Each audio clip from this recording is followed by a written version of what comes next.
What's up, everyone? Welcome back to the channel. Let's talk about it. And in this video, I want to share with everyone the $200,000 in fraudulent bills of costs that this opposing lawyer from Toronto, John David Ekpenyong, has submitted to the Kitchener-Waterloo Courthouse. Not only that, this lawyer has submitted multiple documents that he never signed, that his client never signed. He harasses me by serving me multiple documents. He even one time got a document, an email that I sent to the Crown 10 years ago. I always wonder where he got that. I'll be sharing that with you guys. Not filing any, just so many problems, so many basic problems I had with this lawyer. And I'm going to share everything with you guys because this type of conduct is very questionable. You really wonder where this lawyer got his credentials. The stuff I'm going to be getting into, I really want to know, where did this lawyer go to law school? He got his license in 2016. So did he challenge the test, or did he actually go to law school in Canada? If I were to guess, he got his license back home, where he's from in Africa, and he came to Canada and he challenged the test. And I think he cheated on that test because the stuff that he's gotten away with, it's almost like he's sitting there filling out templates on a computer, having his junior assistant, articling student do stuff. Like, this lawyer's demonstrated he doesn't know what he's doing and he can't follow basic and simple rules. So let's just get into it. These $200,000 fraudulent bills of cost that this lawyer submitted. The first one was that $160,000 family court cost that he submitted. I thought for sure that the trial judge, Justice Michael Gibson, would have called him out on that fraudulent bill, but in fact, he did the exact opposite. Made a couple comments about some of the bogus hours he submitted, and then that judge entertained that fraudulent bill and ordered me to pay $60,000. At that trial, there was an exhibit where this lawyer had submitted that he admitted his client paid him $7,000.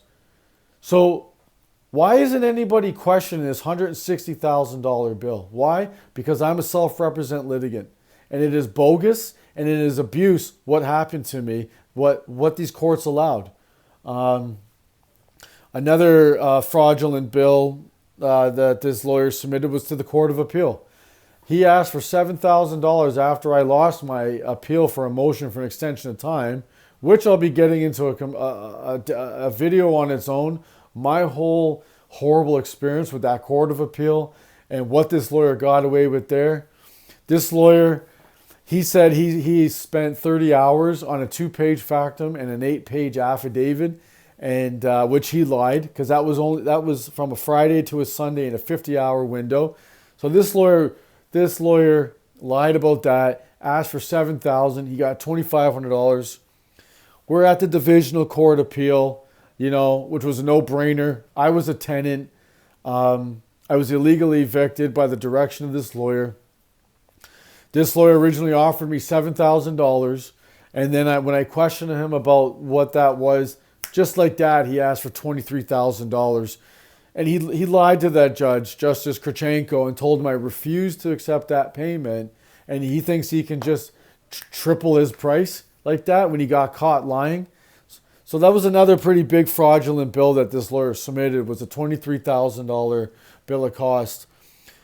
When I was trying to get my bank accounts frozen, we went before Justice Edwards, and that was in October 2024. We weren't even there for 9 minutes. This lawyer didn't submit any materials. And I submitted materials because I filed that motion. You got to fill out the documents.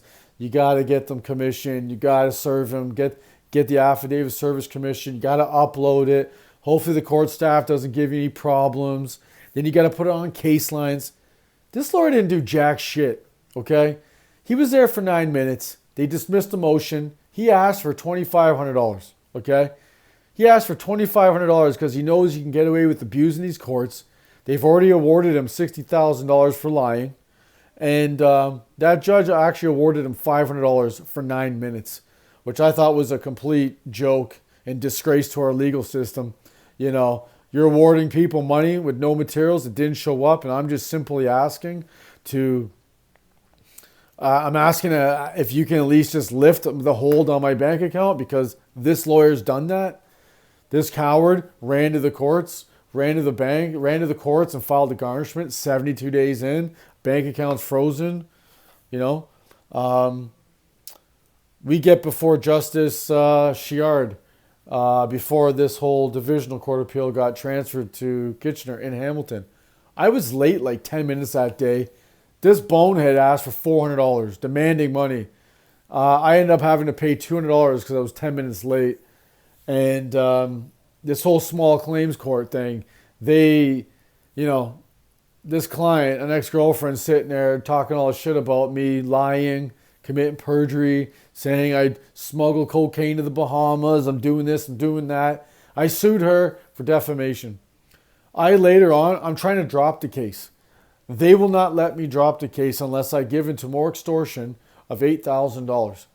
And I'm like, why would I pay that? I'm not paying you money. I just want to drop the case and move on. And they won't let me do that. If you guys look at that defense they filed, it's literally like one page. It's like one and a half pages. And they want $8,000 for it. And why the courts continue to allow this behavior from a lawyer is just mind-blowing. It's just insane. $200,000 of fraudulent bills that these judges have entertained.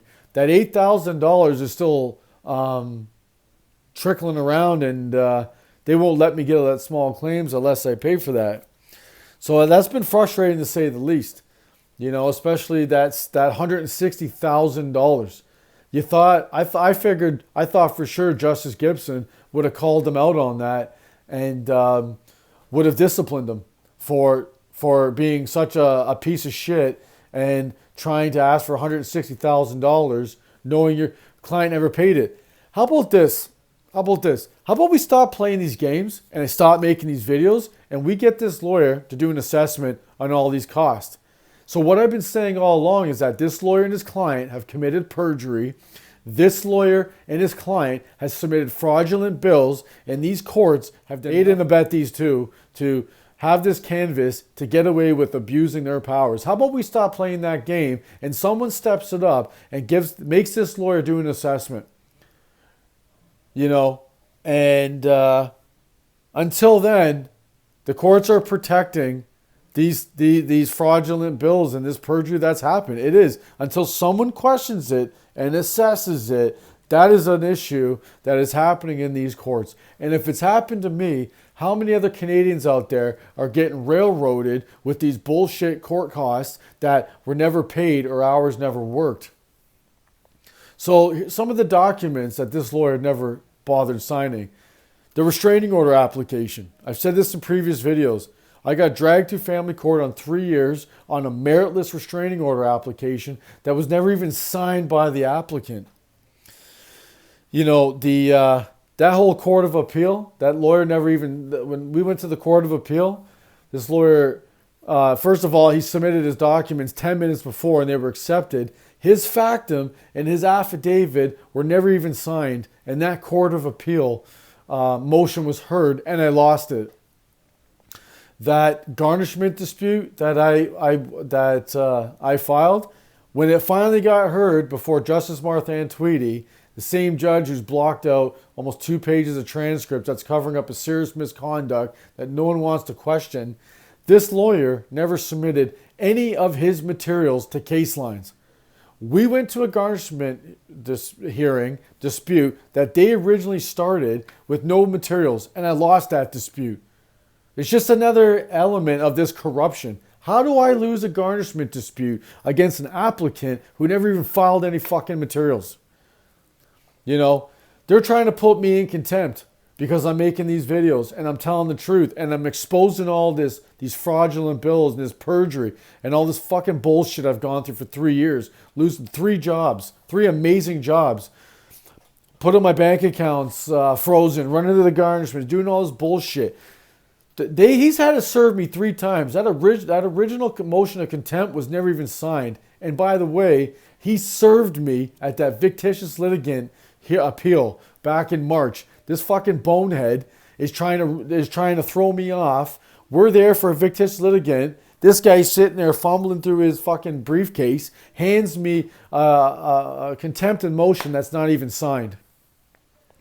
He served me that contempt of motion again on April 1st. It was actually my mother's birthday, who passed away, and you know, I'm just trying to enjoy that with my family. This fucking bonehead serves me this motion of contempt on April 1st, and didn't even sign it again. And then the other day, I think it was yesterday, they served me again the same fucking motion of contempt. This lawyer will not stop harassing me, and when are these courts going to wake up and step in and intervene and do something about it? Because this isn't right.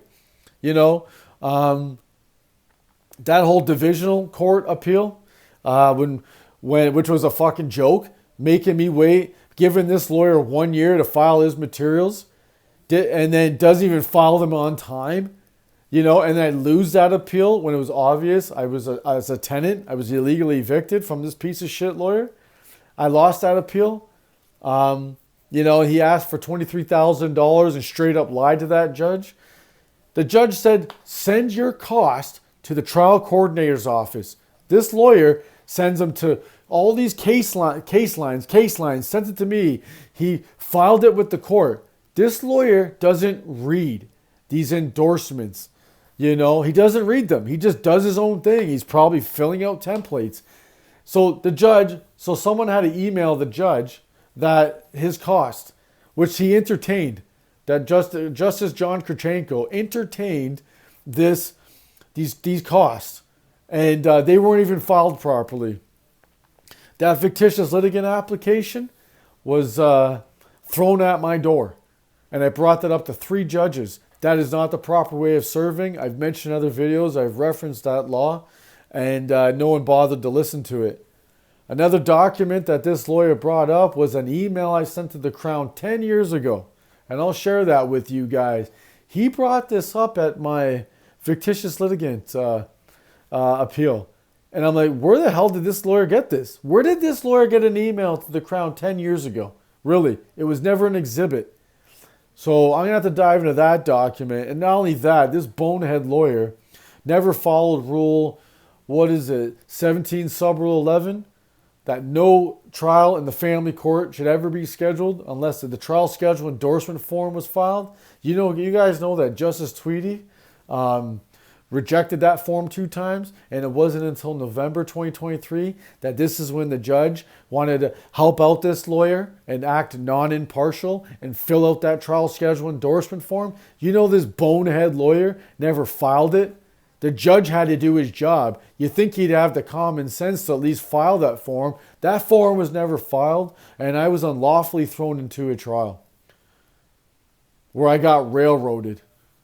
You know, at that trial, I'm going to be honest with you guys, I feel like I got convicted of a murder, thrown in jail, and 20 years later, oh, sorry, Mr. Dobson, we made a mistake, we're going to release you.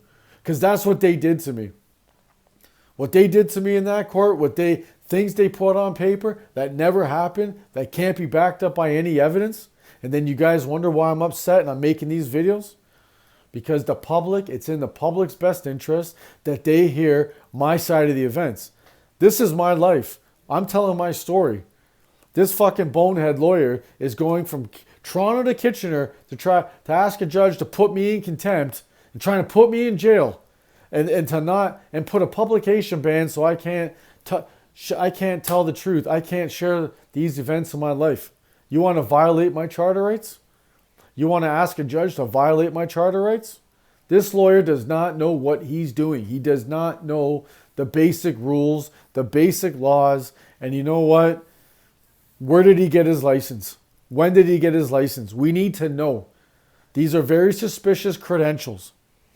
You know, submit these fraudulent documents. All these documents he never signed, he never filed. He, can't file simple directions. This is very questionable, and it's like, I want you guys to know that, that these things have happened to me, and this is what can happen to you in these court proceedings. And You shouldn't have to be forced to get a lawyer and avoid this abuse from these courts and this abuse and this harassment from this lawyer because I'm self-represented, you know. So, you know, I sorry guys. I know I sped through this video. I'm trying to get my timing a little bit better, but this is just kind of some of the shit I've been dealing with, and it just ain't right. And again, this is exactly why the class action lawsuits happen. You know, this isn't right. There needs to be accountability, you know, for these public servants, for these lawyers abusing their license. You know, there's no accountability. And when you submit over $200,000 in fraudulent documents, you need to be called out on it and not rewarded. When you are caught not signing documents, lying to judges, not, you know what I mean? Like all this shady type of conduct, you know, you need to be called out on it. It needs to be in question. And I'm going to leave the video at that. You know, this has just been another video from Let's Talk About It. I thank you guys for watching the video. I thank you guys for subscribing to the channel. If this is the content that you guys like, you know, please like the video. Please comment. I really want the public, I really want the province and this country to know what I went through. The abuse I took, the abuse I continue to take. You know, I'm just trying to make payments to this fraudulent bill of the $60,000 fraudulent bill that was never paid. They admitted to paying $7,000. Why would a judge order me to pay $60,000? You know, so there's a lot of shady shit happening in these courts. A lot of court corruption that's going on. And I'm just trying to get my story out. So I'm going to leave it at that. And thank you guys for watching.